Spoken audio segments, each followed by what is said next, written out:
السلام علیکم ورحمۃ اللہ وبرکاتہ۔ میرے بھائی، اللہ تبارک و تعالیٰ نے اپنے کلام مقدس کے اندر فرمایا انما الحیات الدنیا لعب و لہو، دنیا کی زندگی تو محض کھیل اور تماشا ہے۔ اور آج کل انسان اسی کھیل اور تماشے کے پیچھے بھاگ رہا ہے، اپنی اصل زندگی، حقیقی زندگی کو بھول چکا ہے۔ اس کی حقیقی زندگی، ہمیشہ کی زندگی، وہ جنت کی زندگی ہے، اور انسان دنیا کی زندگی میں مگن ہے، مال اور دولت کے پیچھے بھاگ رہا ہے۔ گاڑی ہو، بنگلہ ہو، دولت ہو، شہرت ہو، یہ سب کچھ اللہ نے فرمایا انما الحیات الدنیا لعب و لہو، دنیا کی زندگی تو محض کھیل اور تماشا ہے۔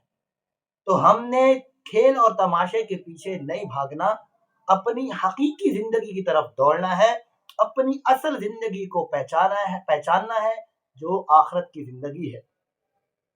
قبر کی گہرائی اور تنہائی ہمارے انتظار میں ہے کہ بہت جلد گھر اور بستر بدل دیے جائیں گے، ہم دنیا سے رخصت ہو جائیں گے۔ قبر کے اندرونی خوبصورتی کے لیے ہر شخص کو محنت کرنی ہے۔ اگر ہم اپنی قبر کو خوبصورت بنانا چاہتے ہیں تو اس کے لیے ہمیں دنیا میں محنت کرنا ہوگی، ورنہ گھر والے تو قبر کے اوپر سے ماربل لگا کر بھول جائیں گے۔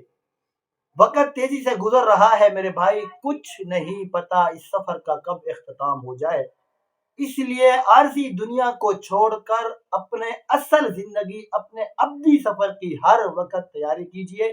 اللہ تعالیٰ سے دعا ہے کہ اللہ تبارک و تعالیٰ ہمیں حقیقی سفر کی تیاری کرنے کی توفیق عطا فرمائے۔ السلام علیکم ورحمۃ اللہ وبرکاتہ۔